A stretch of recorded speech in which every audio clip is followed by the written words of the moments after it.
Hi friends, कसे आहेत तुम्ही सगळेजण? तर बघा इथे 1 किलो नाचणी अशी भिजत घातली होती.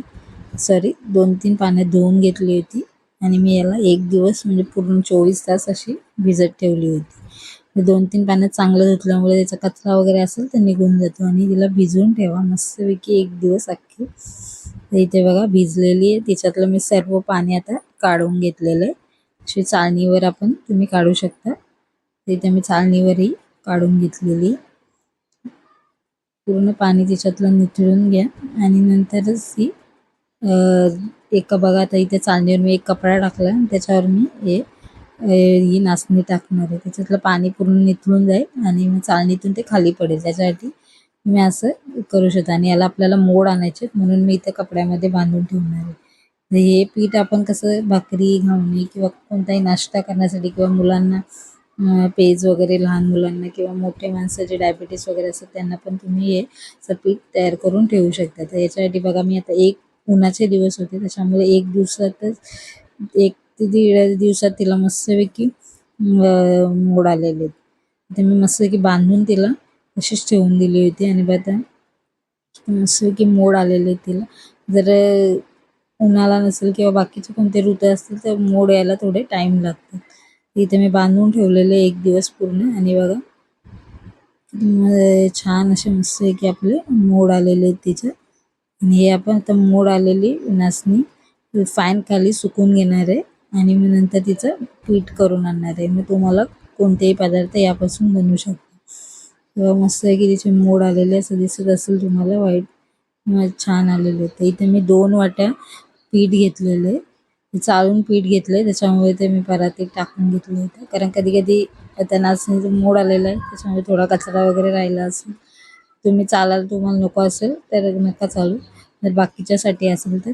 पण मी इथे पापड बनवते त्याच्यामुळे पीठ चाळून घेणार आहे कारण थोडं मध्ये आलेलं पिठामध्ये चांगलं नाही लागणार म्हणून पापडासाठी. तर यासाठी मी इथे 2 वाट्या इथे पीठ घेतलेलं आहे आणि आपण 2 वाट्याच पाणी इथे तापवण्यासाठी गरम करण्यासाठी ठेवणार आहे. जेवढं पीठ घ्याल तेवढंच, ज्या वाटीने घ्याल त्याच वाटीने तुम्ही इथे पाणी टाका. आता बघा मी 2 वाटी पाणी गरम करायला घेतलं. तर इथे मी 1 चमचा जिरं, 1 चमचा तीळ, अर्धा चमचा मीठ आणि पाव चमचा पापडकार आणि चिमूटभर फक्त सोडा घेतला आणि पाव चमचा हिंग घेतलेलं. हे सर्व पदार्थ आपण या पाण्यात टाकणार आहोत आणि मस्त की याला उकळी येऊन देणार. उकळी आल्याच्या नंतरच याच्यामध्ये आपल्याला पीठ टाकायचं आहे. चांगली उकळी येऊन द्या. हे असे मस्तपैकी पापड होतात की तुम्ही विश्वासच बसणार नाही की आपण हे घरगुती आणि एवढे टेस्टी असे पापड बनवलेले आहेत. ते पण हेल्दी. तर मुलांना पण तुम्ही खाऊ देऊ शकता किंवा डायबिटीज वगैरे अशा लोक असतात त्यांना पण हे खाऊ शकता कारण याच्यामध्ये आपण तांदूळ वगैरे काहीच वापरलेलं नाही. मग ते पण एखादे भाजून वगैरे तुम्ही त्यांना देऊ शकता. हे बघा मस्तपैकी तुला उकळी आलेली आणि याच्यामध्ये आपण हे सर्व पीठ गॅस कमी करूया आणि नंतर हे पीठ टाका.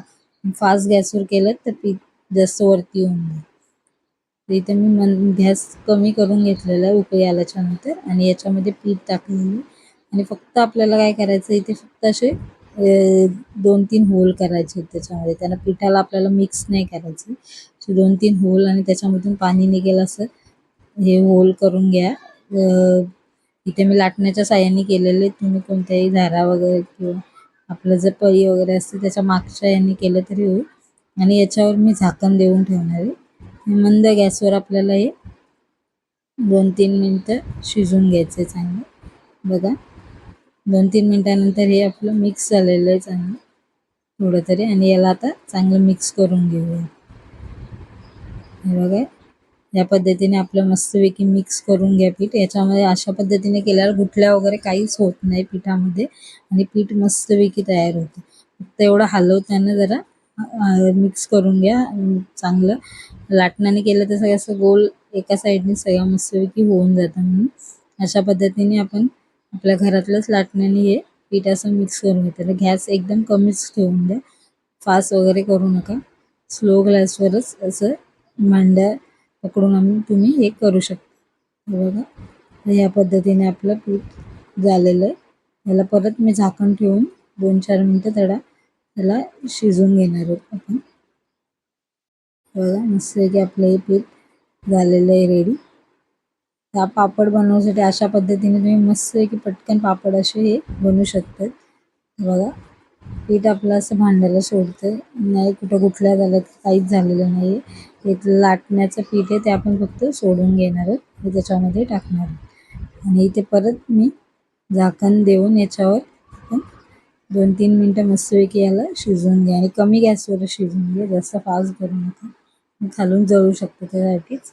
बघा मस्तपैकी आपलं पीठ परत 2-3 मिनिटांनंतर शिजलेलं आहे आणि मी इथे गॅस बंद केलेला आहे.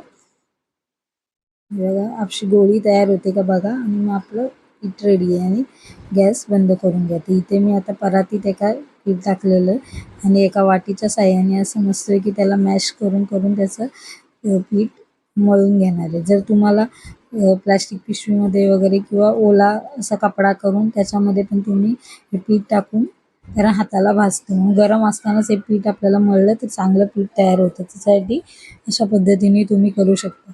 जर तुम्हाला थोडंसं नाही तर हाताला चटका लागत असेल, थोडं जस्ट पाणी हाताला लावून तुम्ही हे पीठ मळून घेऊ शकता. बघा किती मस्त आहे की माझं थोडंच होतं म्हणून मी जास्त वेळ हे नाही केलं. याचे जेवढे तुम्हाला मोठे छोटे पापड पाहिजे तेवढे तुम्ही करू शकता. तर इथे मी मिनी पापड बनवणार आहे, त्यासाठी मी मोठे मोठे गोळे केले आणि त्याच्यानंतर त्याचे मिनी छोटे छोटे पापड कट करून, तर इथं जेवढे पाहिजेत तेवढे तुमचे असे गोळे करून घ्या आणि पटापटा आपण पापड लाटून घ्या. असे गोळे तयार केले म्हणजे पापड लाटायला पण पटकन आपल्याला हे होतं. तर इथे मी सर्व गोळे करून घेणार आहे आणि आता पापड लाटूया. तर तुम्ही एखाद्या प्लास्टिकला थोडंसं तेल लावून इथे आपण जसे चपाती वगैरे लाटतो तसे तुम्ही साधे असे पापड लाटू शकता. बघा फक्त एवढं करा की पापड पातळ करा, जास्त जाड वगैरे करू नका. आणि पातळ केल्यामुळे ते चांगले फुलतात पण आणि जास्त कुरकुरीत आणि टेस्टी पण लागतात. हे बघा दुसरे तुम्ही असे जर लाटायचे नसेल तर असे तुम्ही एका प्लेट घेऊन तिला असे पसरवू शकता. आता सरळ थोडेसे असे हाताने पण तुम्ही पसरवून घेऊ शकता. फक्त एवढं करा की पातळ पापड लाटा. जाड ठेवले तर तुम्हाला जाड एवढे चांगले लागणार नाही खायला. थोडेसे असे तळल्यानंतर ते वेगळे लागतात. म्हणून हे असे थोडे पातळ पातळ जेवढं पातळ होईल तेवढं तुम्ही पीठ पापड पातळ करून घ्या. तर याचे आता मी मिनी पापड करणार आहे. तर त्याच्यासाठी माझ्याकडे एक गोल राउंडर होता, त्याच्याने मी हे पापड कट केले होते. तर तुम्ही छोटी वाटी आपली घेऊ शकता आणि त्याच्याने कट करून मस्तपैकी असे गोल गोल छोटे छोटे पापड रेडी करू शकता.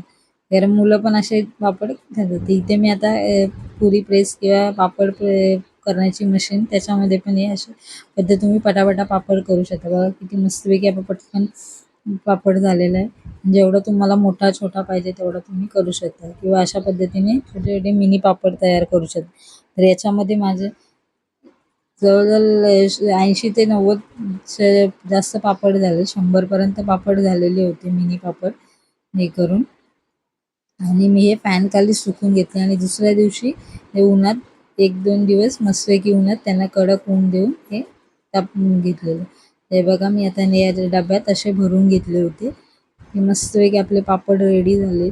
की तुम्हाला एवढे टेस्टी लागतात ते विचारून सोय नाही. तर आता आपण हे पापड तळून दाखवूया. तर इथे मी तेल तापून घेतलेलं आणि त्या तेलामध्ये बघा किती मस्त लगेच फुललेले आहेत पापड. अशा पद्धतीने तुम्ही एक पापड करून मस्तपैकी वर्षभर कधीही खाऊ शकता. फक्त सुकून चांगले हवा बंद मस्तपैकी डब्यात असे बंद करून ठेवू द्या. जेव्हा पाहिजे तेवढं तुम्ही तळून खाऊ शकता. उन्हाळ्यात पावसाळ्यात वगैरे आपल्याला हे पापड खायला तर बरे लागतात म्हणून आपण असे पापडही बनवून ठेवू शकतात. तर बघा किती मस्तपैकी टेस्टी असे पापड रेडी झाले. बघा किती कुरकुरीत आहेत. त्याचप्रमाणे हे असं पीठ तुम्ही रेडी करून त्याच्यापासून काहीही बनवू शकता. जसं की नाश्ता-बिष्टा जेवणासाठी वगैरे आणि असे पापड पण बनवू शकता. तर नक्की ही रेसिपी आवडली तर लाईक, सबस्क्राईब, शेअर करा. Thank you for watching.